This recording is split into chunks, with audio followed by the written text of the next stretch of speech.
place where they believe that they could also serve as a shelter for these vulnerable children whenever they are rescued. Here is a lady, a NAPTIP lady, on this issue. How long, ma'am? He said they are Kano, Nasarawa Children's Home. The name of that place is Kano, Nasarawa Children's Home. Kano. How long now? Wait. That number they used to call, is it one number? They are using. I have the number. How long now? How many months now? I have the You're going to give us the number they used to call you. Yes. If they are more than one number, give us the number they used to call Madam, how many more? How long have they carried these children? On 15th June. June, since June.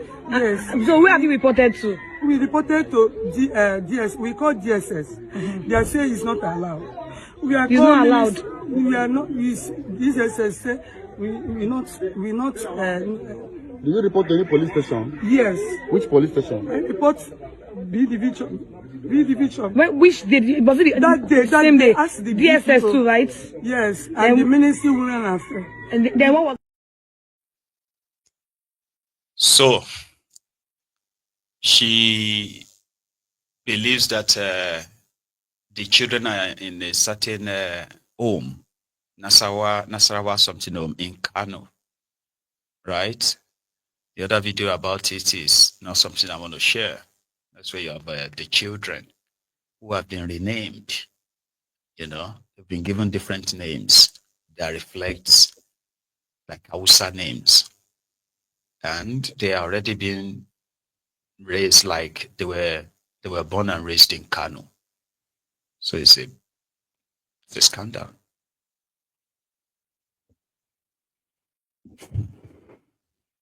But for the soldiers who have been sent to go and fight the terrorists,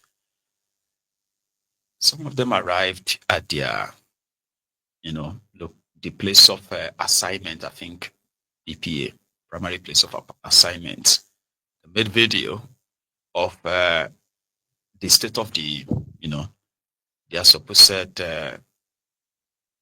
camp with nothing, saying we are here to fight the terrorists and all of that, but look at how they are treating us. When I see it, I'll share it. Here.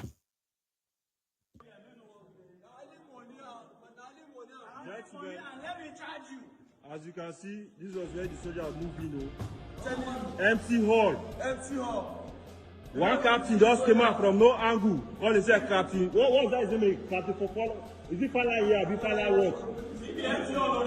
Empty hall. Nothing is inside this hall. He chased all the soldiers out. This is Zamfara. One brigade camp. He came in, chased all the soldiers out, that they should go and sleep outside, where there are reptiles.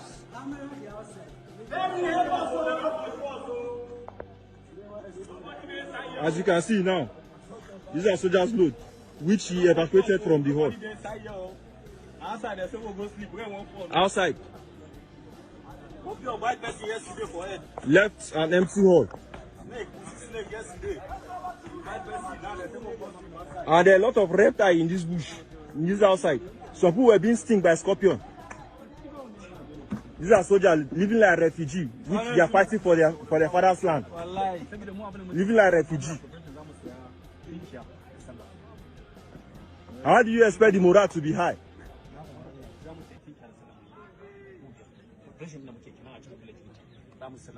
And this is the accommodation that they are staying.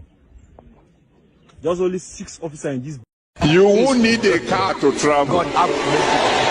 You won't need an aeroplane to travel. You will just say, I want to go to London. And you'll be in London. Whether you believe it or not. You won't need one to travel. It's crazy.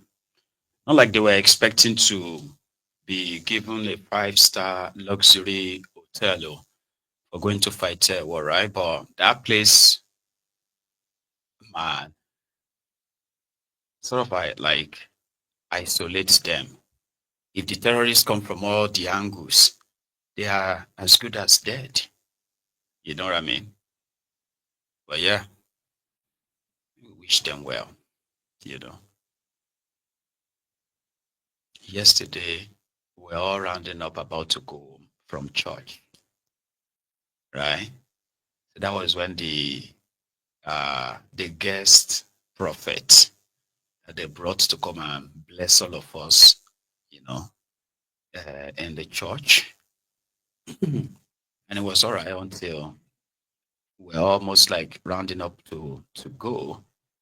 And this guest prophet grabbed the microphone and they announced. bá rí fóònù mi orí lórí òkè àgbélú 14 Pro Max ni fọ́tò mi wà lójú ẹ̀ màá fún ẹ ní 100,000 tó bá mú wá fún mi. Anyone that sees our father in the lost 14 Pro Max phone on the mountain should please return it. ẹja gbà pé kò yọ ó bá mi rí iye ni. The person help us to find it. ṣùgbọ́n tí ó bá jẹ́ DSS ló track yẹ. Or if it is DSS that track it. gbogbo tí mo nílé ayé nìfẹ́ rẹ̀ lẹ́wọ̀n. Whatever I have, I will use to put that person in prison. ẹ gbọ́ màá mọ̀ jẹ́ ó lọ wò wá. I will let that person go and come back. sọ pé lọ wò wá. sọ pé fọ́tà rẹ ni jára ẹ sọ pé lọ wò wá. Go and look at it. ẹ̀yin táwọn ọ̀tá yẹn pé sọ pé lọ wò wá. ọ̀tá lẹ́mi lọ wò wá. My enemy go and look at it. orí yín pé àwọn ọkùnrin tó wà mẹ́rin ti já orí yín pé èmi kẹ́wà pẹ̀lú yín bẹ̀ yẹn ẹ pé sọ pé lọ wò wá sẹ̀. ọlọ́sẹ̀ jẹ́ ó mọ̀ sọ pé ẹ lọ wò wá sẹ̀. gbogbo ẹ̀yin tẹ́ pariwo àmì ń bí ọ̀tá ilé yín bá rí fóònù mi. nuisance lélẹ́yìí. At the end of the day is actually a nuisance. So what happened is that they lifted pastor's iPhone 14 Pro Max, and he was there telling the congregation that I am not saying you have stolen my phone. Probably you saw it and you helped me found it. But if you fail to give me back my phone, right, I can use DSS to track you, and I will send you to prison. Like I will follow you to prison. But ladies and gentlemen, we don't see the phone still. So he said, that is, I will send you to prison to go and find out what it is like in prison. Oh yeah, I'll send you to go and check. While he's doing Lowowa, person will steal the phone they do. Prophet, as about the law. At the end of the day, right? He never found the phone. But yeah, that's just by the way. Okay. The people of Abuja, right? Mambila, I think it's called the Mambila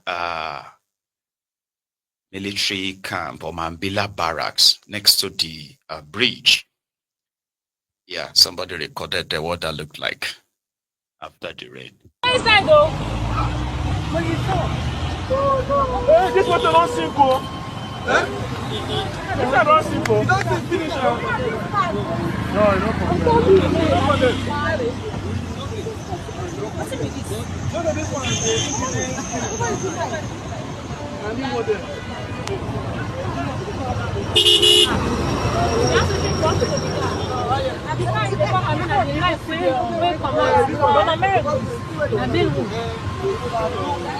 Express, na express with this.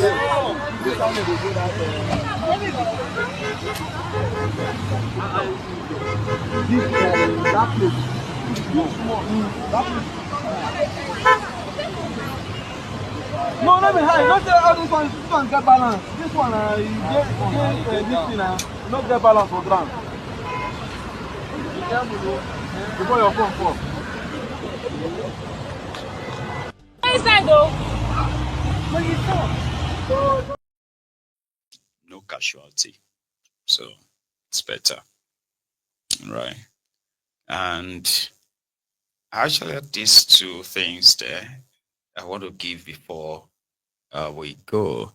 But I also want to remind you, if you're watching me on YouTube, take a moment and like the broadcast. So if we can keep it like this, right, we can possibly, have you noticed that we have more people in tonight like we've had in the last, few weeks? Yeah. So it is because, keep liking it. If you have liked the broadcast just once, it's okay. Just Say, don't do it again, just once, right? And then share it, share the video. So like that, we're gonna beat the algorithm. We're gonna get a little bit over it, and then we're gonna bounce back, right? And so all of you as well who have reached out and those who wanted to reach out, just so you know, big thanks to those who have chipped in their widow's mite, right? I appreciate you. Thank you. I was going to do a fundraiser tonight, but probably do that some other time.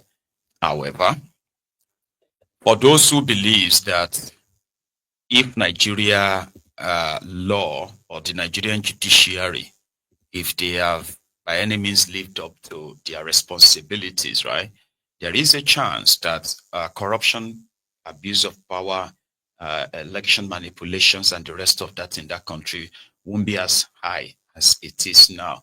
Because the only people they likely fear most is the judiciary, but they are not really afraid of them. With a Wike, who believes very much that it's got what it takes to get the or keep the judiciary very much under the wrap of Tifnumbu. Like I said, I believe so. So he went out today to go and check the the houses he's building for the judges in Abuja. So Larry, Yinka, share the video.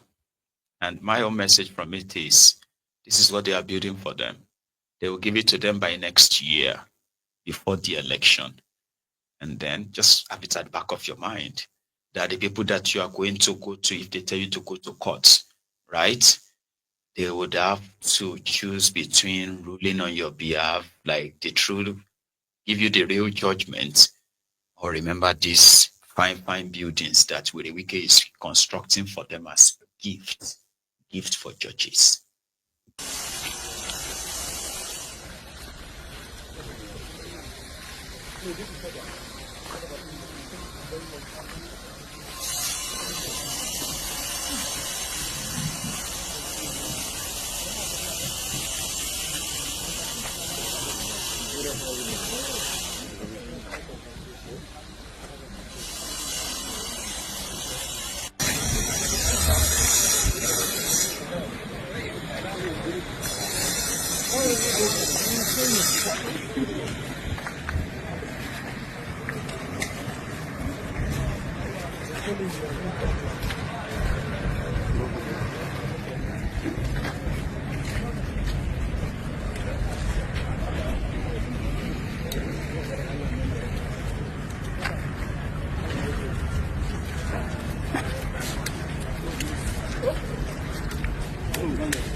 You get it.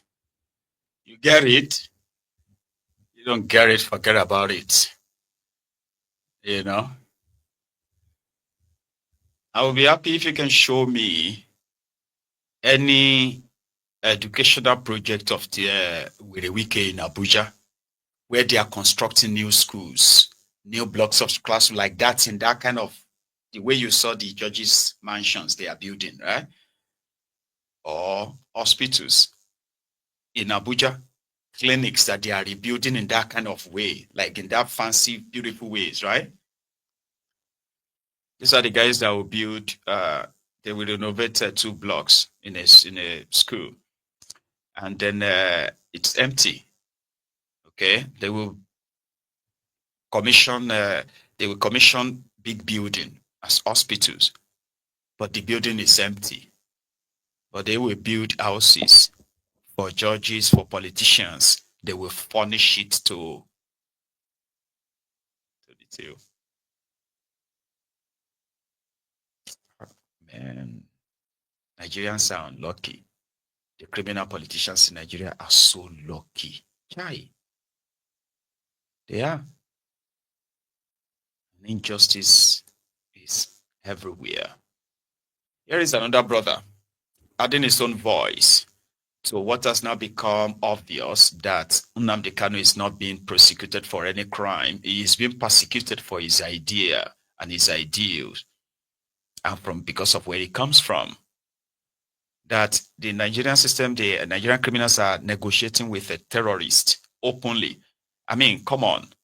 Like, how long do you think it's going to take you to see through all of this? How many people need to say it to you before you understand that this is not prosecution? It is persecution.